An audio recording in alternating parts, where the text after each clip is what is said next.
Hello students, आज की video tutorial में हम लोग दो चीज़ें कवर करेंगे। Relation defined on a set A to itself and various type of relations. अगर अभी तक आपने पिछली वीडियो नहीं देखी है तो जाके देख लीजिए। चलिए आज की क्लास शुरू करते हैं। तो सबसे पहले जैसे मैंने बताया कि हम कवर करेंगे relation defined on a set. तो यहाँ पर क्या होगा, कोई भी सेट अगर है हम डेफिनेशन लिख लेते हैं, साथ ही साथ मैं लेक्चर दूंगा। ध्यान से मेरे लेक्चर पे गौर करना। डेफिनेशन तो आपको लिखी हुई यहाँ पर दिखी जाएगी बच्चों। तो क्या है कि अगर कोई भी रिलेशन किसी सेट से उसी पर डिफाइंड है, यानी सपोज कोई सेट ए है तो सेट ए से सेट ए पर ही कोई रिलेशन डिफाइंड है, तो उसे हम बोलते हैं relation defined on a set. ठीक है बच्चों। अब इसमें होता क्या है कि अगर कोई भी रिलेशन सेट ए पर डिफाइंड है तो सेट ए आपका नॉन एम्प्टी सेट होगा, और अगर कोई रिलेशन सेट ए पर डिफाइंड है तो वो जो रिलेशन आर होगा वो ए क्रॉस ए, यानी सेट ए का कार्टेशियन प्रोडक्ट सेट ए के ही साथ, तो वो जो रिलेशन आर होगा वो ए क्रॉस ए का क्या होगा, तो सबसेट होगा। मैंने क्या बोला कि कोई भी रिलेशन आर अगर सेट ए पर डिफाइंड है तो वो ए क्रॉस ए का सबसेट होगा। जैसे कि आप रीड कर सकते हैं और यहाँ पर मैं मैथमेटिकली भी लिखूंगा। ठीक है, तो लेट मी राइट कि R will be a subset of A cross A. जैसे कि मैंने लास्ट वीडियो के एंड में बताया था आपको कि ए क्रॉस ए का मतलब ए स्क्वायर भी होता है, तो वो भी आप लिख सकते हैं। अब यहाँ पर मैथमेटिकली आप देख लो कि R will be a subset of A cross A where R is defined from A to A, R is defined on A. एक एग्जाम्पल ले लेते हैं बच्चों इस चीज़ को समझने के लिए। मान लीजिए एक सेट ए है आपके सामने, एलिमेंट्स आपको दिख रहे हैं 1, 2, 3।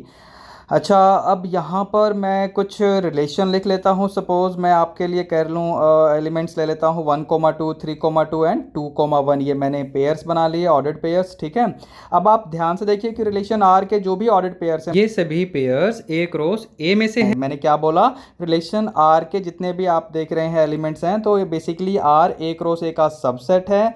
तो as you can see I am writing R is a subset of A cross A, so R is a relation defined on set A to itself. ऐसे बोलो, या R is a relation defined on A, simply ऐसे बोल दो, एक ही बात होती है। ठीक है बच्चों। अब यहाँ पर एक बात ब्रीफ करना चाहता था मैं आप लोगों को, आगे फ्यूचर में काम आएगा आप लोगों के लिए। मान लीजिए कि किसी सेट ए में number of element n of A that is p, यानी cardinal number of set A p है, ऐसे ही number of element of set B आपके लिए क्यू है। तो ए क्रॉस बी जो कार्टेशियन प्रोडक्ट होगा उसमें कितने एलिमेंट्स होंगे, तो p into q. So in that case अगर मैं आपसे पूछूं कि ए क्रॉस बी के कितने सबसेट्स बनेंगे, number of subsets of A cross B, कितने सबसेट्स बनेंगे बच्चों, तो 2 की पावर पी क्यू। आपको फॉर्मूला याद होगा नंबर ऑफ सबसेट वाला, 2 की power N, where N is the number of element of that set. यहां पर ए क्रॉस बी आपका सेट हो गया तो उसके सबसेट होंगे 2 की पावर पी क्यू। अब जितने सबसेट होंगे उतने ही रिलेशंस बनेंगे। तो जैसे कि हम लोग पहले पढ़ चुके हैं पिछली वीडियो में कि अगर नंबर ऑफ रिलेशंस हमें यहाँ पता करने हैं फ्रॉम ए टू बी, तो उतने ही बनेंगे जितने नंबर ऑफ सबसेट बनेंगे, क्योंकि रिलेशंस क्या होते हैं, तो ए क्रॉस बी के सबसेट्स ही होते हैं। अब आज हमने पढ़ा है कि अगर हम किसी रिलेशन को सेट ए से उसी पर डिफाइन कर रहे हैं, यानी अभी हमने relation defined on a set ये पढ़ा है। तो अगर number of relation on set ए ये पता करना हो तो हम क्या करेंगे, 2 की पावर में p इंटू पी, क्योंकि सेट ए में p एलिमेंट मैंने सबसे पहले मान लिया था।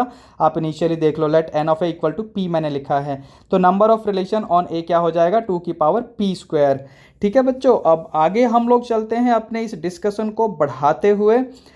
हम लोग सबसे पहले देखेंगे कि टाइप ऑफ रिलेशंस जो हमें पढ़ना है, तो इसमें सबसे पहले हम किस टाइप के रिलेशंस देखेंगे। तो type of relation defined on a set ए। तो सबसे पहले हम स्टार्टिंग करते हैं एम्प्टी रिलेशन से ही। तो मैं यहाँ पर नंबर 1 डाल देता हूँ बच्चों। Let me right number 1 that is empty relation. अब यहाँ पर अलग अलग टाइप के हम रिलेशंस पढ़ेंगे, सबको मैं नंबरिंग देता जाऊँगा।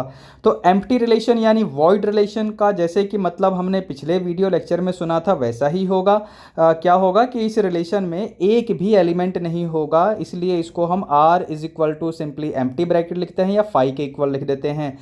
तो अगर कोई भी रिलेशन ए से ए में डिफाइंड है तो आर इज इक्वल टू, अगर हम एम्प्टी ब्रेसेस बना दें या फाई के इक्वल रख दें, तो इस रिलेशन को हम लोग क्या बोलेंगे, तो एम्प्टी रिलेशन बोलेंगे। ठीक है बच्चों। अब एक यूनिवर्सल रिलेशन भी हम लोग पहले पढ़ चुके हैं, defined from A to B. अब यहाँ पर universal relation defined from set A to itself, तो मोर और लेस आपको सेम टाइप का ही दिखेगा। देखो बस वहाँ पर सेट बी की जगह यहाँ पर सेट ए आ गया, ए टू बी की जगह ए टू ए हो गया है। तो यूनिवर्सल रिलेशन अगर ए से ए में डिफाइंड है तो ये क्या हो जाएगा, आपका जो रिलेशन आर है वो ए क्रॉस ए यानी ए स्क्वायर के ही इक्वल हो जाएगा बच्चों। यानी ए क्रॉस ए जो हम निकालेंगे वो एज इट इज रिलेशन बन जाएगा, तो उसे हम यूनिवर्सल रिलेशन कहेंगे। और अगर एक भी एलिमेंट नहीं होगा तो उसे एम्प्टी रिलेशन कहेंगे। इनके एग्जांपल्स अगर आप सोच के बता सकते हैं तो मुझे नीचे कमेंट करके बताना। I will be waiting for your comments. कुछ इंपॉर्टेंट बातें हैं एम्प्टी रिलेशन और यूनिवर्सल रिलेशन से जुड़ी हुई, वो इंपॉर्टेंट बातें क्या हैं बच्चों। तो क्या होता है कि जो ये एम्प्टी और यूनिवर्सल रिलेशन होते हैं बच्चों, तो एम्प्टी रिलेशन यानी जिसमें एक भी एलिमेंट नहीं होगा, खाली सा होगा। यूनिवर्सल रिलेशन जो as it is A cross A के इक्वल हो जाएगा। तो ये दोनों जो रिलेशंस होते हैं इनके बारे में देखो मैं क्या लिख रहा हूँ कि empty relation and universal relation are respectively smallest and the largest relations defined on that set. सबसे छोटा क्योंकि एम्प्टी है, खाली हो गया, उसमें एक भी एलिमेंट नहीं होगा। और यूनिवर्सल रिलेशन सबसे बड़ा रिलेशन होगा, लार्जेस्ट रिलेशन होगा, क्योंकि उसमें आपको बहुत से एलिमेंट, सारे एलिमेंट मिल जाएंगे, एक क्रॉस ए के एज इट इज मिल जाएंगे बच्चों। तो empty and universal relations are respectively the smallest and largest relations defined on a set, any set A हो या किसी भी सेट पे डिफाइंड आपने किया हुआ है। अपार्ट फ्रॉम दैट यहाँ पर एक बात और नोट करिए कि इन दोनों रिलेशंस को हम ट्रिवियल रिलेशंस भी कहते हैं, ट्रिवियल रिलेशंस भी कहते हैं। These are also called as, these are मतलब ये दोनों एम्प्टी और यूनिवर्सल रिलेशंस, इन दोनों को हम ट्रिवियल रिलेशंस भी कहते हैं। इसके अलावा किसी भी सेट पे जो different other than these two different relations होंगे, इन दोनों को छोड़कर जो डिफरेंट रिलेशंस होंगे उनको हम नॉन ट्रिवियल रिलेशंस कहते हैं। Any other relation defined on that set apart from empty and apart from universal, तो इन दोनों के अलावा बाकी जो रिलेशंस होंगे उनको हम नॉन ट्रिवियल रिलेशन कहते हैं। बात ध्यान रखना, एम्प्टी रिलेशन और यूनिवर्सल रिलेशन को ट्रिवियल रिलेशन कहा जाता है। एम्प्टी रिलेशन सबसे छोटा है, यूनिवर्सल रिलेशन सबसे बड़ा है। बाकी जितने भी रिलेशंस हैं इन दोनों के अलावा उनको नॉन ट्रिवियल रिलेशन कहते हैं, जो किसी भी सेट पे हमने डिफाइन किया है।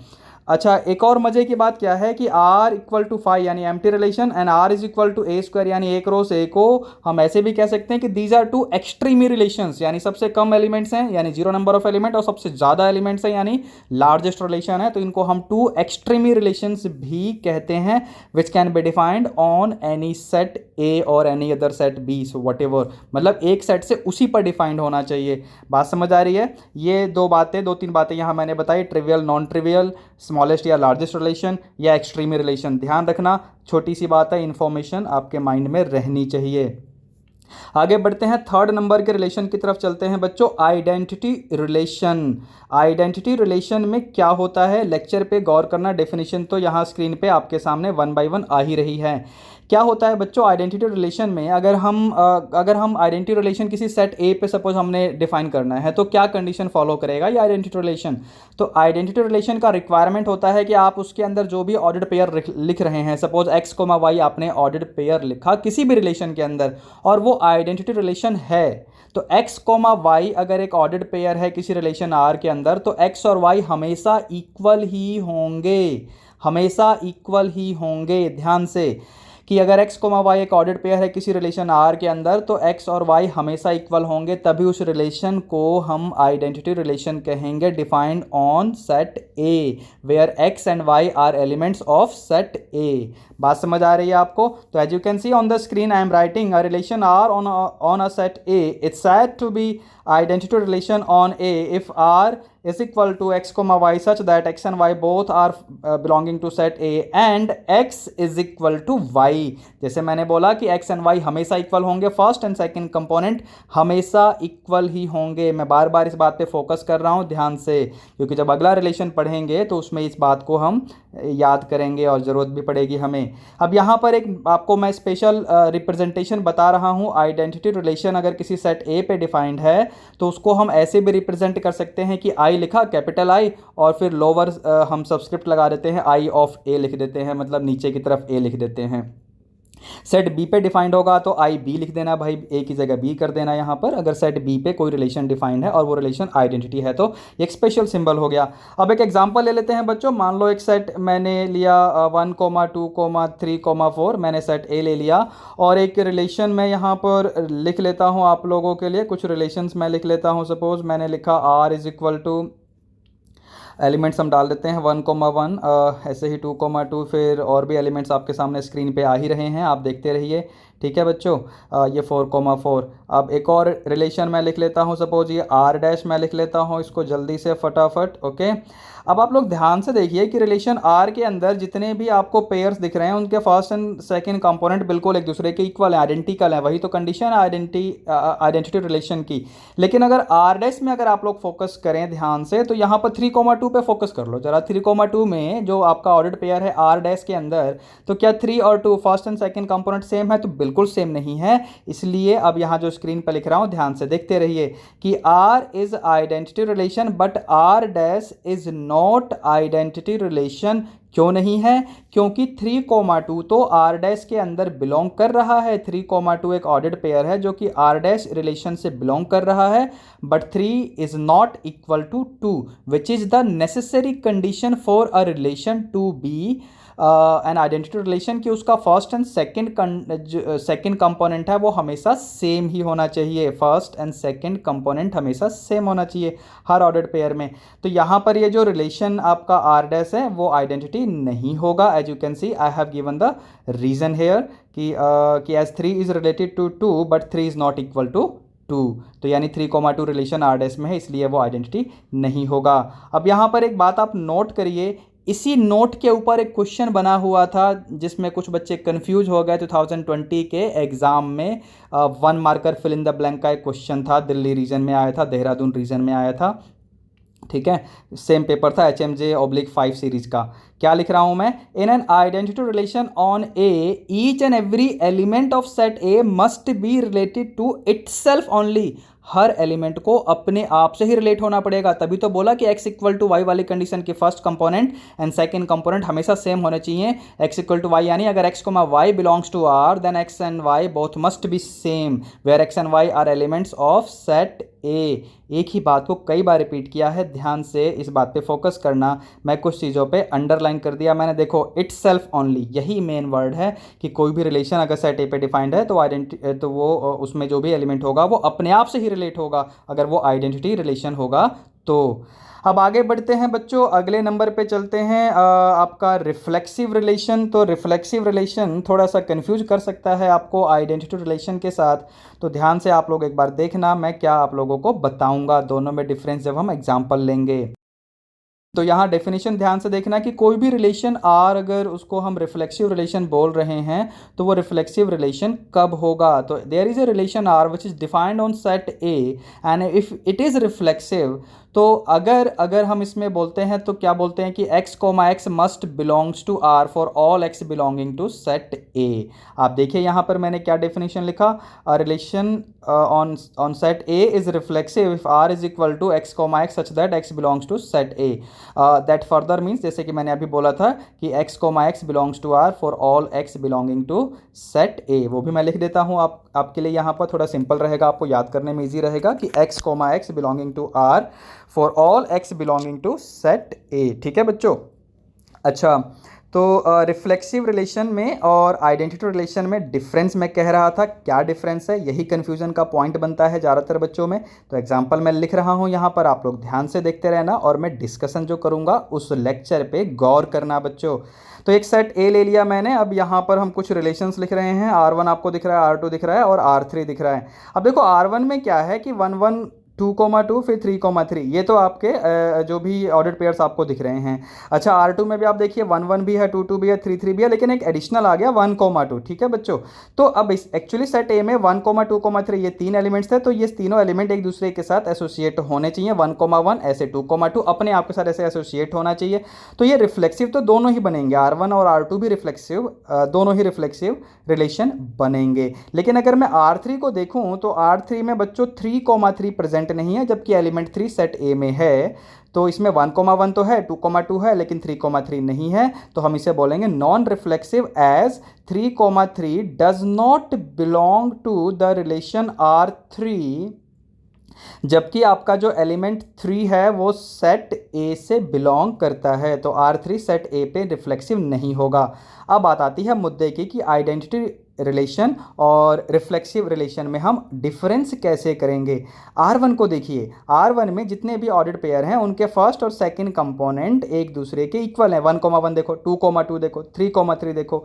तो इसलिए R1 आपका आइडेंटिटी रिलेशन भी है और रिफ्लेक्सिव भी है। लेकिन अगर मैं R2 में आ जाऊं बच्चों, तो R2 में एक एलिमेंट है, ध्यान से देखना, 1,2। तो 1,2 की समस्या ये है कि जो सबसे लास्ट में आपका ऑर्डर्ड पेयर है 1,2, तो इस कारण ये सिर्फ रिफ्लेक्सिव है, ये आइडेंटिटी नहीं बनेगा, क्योंकि first component and second component R2 में इक्वल नहीं बनेगा अगर मैं ऑर्डर्ड पेयर 1,2 की बात करूंगा। तो यहाँ पर नोट करने वाली बात यह है कि हर आइडेंटिटी रिलेशन हमेशा रिफ्लेक्सिव रिलेशन होता है, but her reflexive relation identity relation होना जरूरी नहीं है। ये डिपेंड करेगा कि आपके पास सिचुएशन क्या गिवन है, क्वेश्चन में इंफॉर्मेशन क्या गिवन है, उसके हिसाब से हम देखेंगे। अब आगे बढ़ जाते हैं बच्चों, सिमेट्रिक रिलेशन हम लोग देख लेते हैं। यहाँ पर सिमेट्रिक रिलेशन, तो सिमेट्रिक रिलेशन का डेफिनेशन मैं यहाँ लिख रहा हूँ, आप लोग लेक्चर पे गौर करिए। कोई भी रिलेशन अगर बच्चों सिमेट्रिक रिलेशन होगा तो उस किसी सेट ए पे अगर कोई रिलेशन R सिमेट्रिक रिलेशन है, तो उसकी कंडीशन क्या होगी कि अगर एक ऑर्डर्ड पेयर x, y उस रिलेशन के अंदर है, तो उसी रिलेशन के अंदर y, x वाला ऑर्डर्ड पेयर भी जरूर होना चाहिए, तभी वो रिलेशन आपका सिमेट्रिक रिलेशन बनेगा। क्या बोला मैंने कि अगर x, y आपके रिलेशन में है तो y, x वाला ऑर्डर्ड पेयर भी उस रिलेशन के अंदर पक्का होना चाहिए, तभी वो रिलेशन आपका सिमेट्रिक रिलेशन बनेगा। बात ध्यान रहेगी बच्चों। ओके, अब हम कुछ एग्जांपल्स ले लेते हैं। मैं मान लेता हूँ एक सेट ए है बच्चों, let me say set A is equal to 1, 2, 3। अब इसके ऊपर कुछ रिलेशंस मैं लिख लेता हूँ, ये R1 और ये मैं R2 लिख रहा हूँ। ठीक है, अब आप लोग ध्यान से देखिए कि आपका जो ये जो रिलेशन R2 है, इसके अंदर एक ऑर्डर्ड पेयर 2,3 है, लेकिन 3,2 नहीं है। 3,2 does not belongs to the relation R2, but it contains an ordered pair 2,3. In this relation 2,3 ordered pair is present, so therefore it does not follow the condition of symmetricity of the relation, therefore it is not symmetric relation। यानी R2 जो है वो symmetricity of relation की जो condition होती है उसको follow नहीं कर रहा है, इसलिए ये सिमेट्रिक रिलेशन नहीं होगा। बट अगर हम R1 को देखें तो उसमें 1,2 है, 2,1 भी है, 3,2 है, तो 2,3 भी है, तो इसलिए आपका जो R1 रिलेशन है वो सिमेट्रिक रिलेशन होगा ऑन द सेट ए। तो बच्चों अब इसके बाद हम आगे बढ़ते हैं। अब हम देख लेते हैं transitive relation, transitivity of a relation. तो इसकी क्या कंडीशन होती है बच्चों, ध्यान से सुनते रहना। डेफिनेशन यहाँ स्क्रीन पे अभी डिस्प्ले होना शुरू हो ही जाएगा।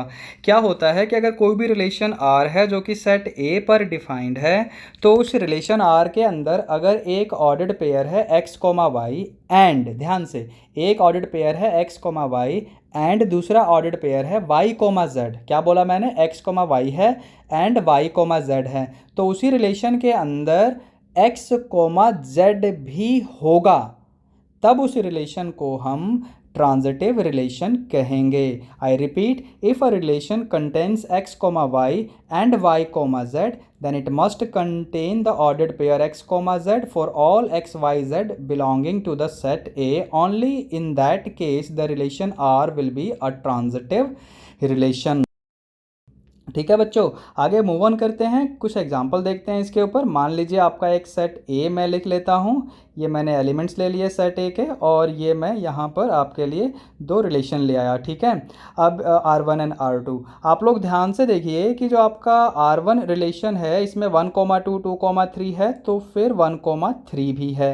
ऐसे ही 1,3 3,2 है तो 1,2 भी है। लेकिन आप गौर करिए कि 2,3 तो है, 3,2 भी है, बट 2,2 R1 रिलेशन के अंदर नहीं है। मैंने क्या बोला कि 2,3 है, 3,2 भी है R1 के अंदर, ये भी आपका ऑर्डर्ड पेयर R1 के अंदर है, बट इस R1 रिलेशन के अंदर 2,2 नहीं है। इसलिए जो आपका R1 वाला रिलेशन है बच्चों, ये ट्रांजिटिव रिलेशन नहीं होगा।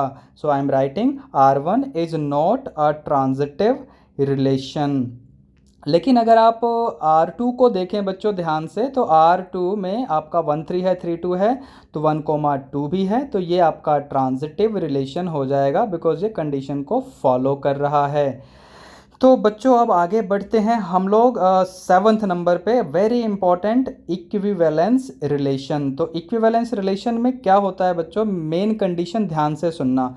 अगर आपके पास कोई रिलेशन R है which is defined on set A, तो वो रिलेशन R अगर रिफ्लेक्सिव है, अगर वो रिलेशन R सिमेट्रिक है, और वो ट्रांजिटिव भी है, यानी if there is a relation R which is reflexive, symmetric as well as transitive, then we say that relation R is an equivalence relation. So here I am writing, you can see, if R on A is such that it is reflexive, symmetric and transitive, then R is an equivalence relation. So keep that in mind कि कोई भी relation equivalence relation तभी होगा जब वो reflexive, symmetric and transitive तीनों type के relation की कंडीशन को फॉलो करेगा, फुलफिल करेगा। इसको आगे फर्दर मैं ब्रीफ कर रहा हूँ टेबल बना के। देखिए फर्स्ट कंडीशन कि अगर कोई भी रिलेशन R है which is reflexive, if R is reflexive,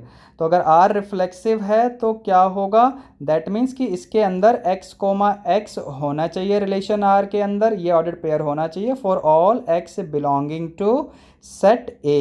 ठीक है, दूसरी कंडीशन कि अगर R आपका सिमेट्रिक है, मैंने क्या बोला, R आपका सिमेट्रिक है, तो अगर सिमेट्रिक होगा दैट फर्दर मीन्स कि इसके अंदर अगर x, y वाला ऑर्डर्ड पेयर है रिलेशन R में, देन इट मस्ट इम्प्लाई कि y, x वाला ऑर्डर्ड पेयर भी इस रिलेशन R में होना चाहिए for all x and y belonging to set A।